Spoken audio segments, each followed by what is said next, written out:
everyone! Ito naman po full time mom na medyo vlogger. So sa video pala na to, i-share ko pala sa inyo kung ano yung gawain ni dati araw-araw dito sa bahay. Yan. So nagulat siya kasi tumawa siya dyan kasi hindi niya alam na binibidyo ko siya. Syempre para may content ako, i-content ko na siya. So ayan nga, pinupull niya na dito yung mga winlist niya na malalaking mga kalat-kalat na mga laruan. Nakapagwalisa pala siya, pinulot lang pala niya yung mga ibang kalat-kalat na laruan ng anak niya. So ito nga yung anak ko, may kalaro na siya dyan. Pinapasok niya dyan na naglalaro sila ng kapitbahay. Anak ng kapitbahay namin. Tapos si tatay, ayan nga, nanonood ng TV. Siyempre, maaga pa, kaya nanonood muna siya dyan ng Tulpo. Alam mo naman, Tulpo is life sila.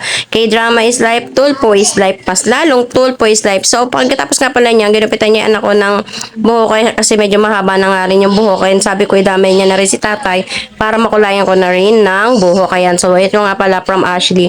Maganda rin yung product ng Ashley. Actually, mga serum ko puro Ashley.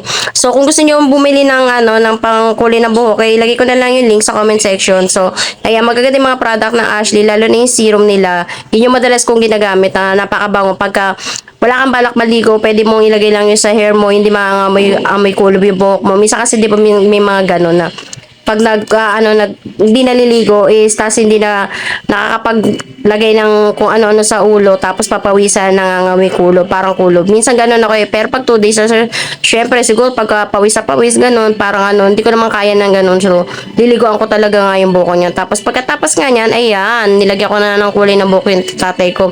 Sabi ko sa daddy, sabi ko, Dad, dapat nilinisan mo, tinanggal mo hanggang dito, tinistisan mo hanggang dito yung buhok niya. Sabi niya, ganun ba? Dapat pala siya, sinagad ko. O, dapat ganun. So, ito na nga, gusto ko pala i-flex sa inyo, mga nakabili na ako ng uniform ng mga anak ko.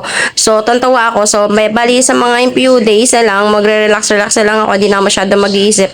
So, 3 days lang naman kasi ang pasok nila dito, kaya tatlong uniform lang yung pinagbibili sa 3 sando, tapos sa mga socks, then may mga t-shirt pa kasi sila bibili sa school na pang PE, so doon na lang bibili niyan. So pandagdag na lang din kasi yon. So ang mga binili ko rito yung mga rubber rice na usong ngayon kasi yun yung mga gusto na nila eh. Ayaw na nila yung mga yung mga mamahal nga ng mga sapatos nila eh. Pero ngayon mas gusto nila ng mga ganyan kasi nga in demand na nga kasi by style siya na. So yun lang naman po, wala naman masyadong kaganapan dito sa aming bahay.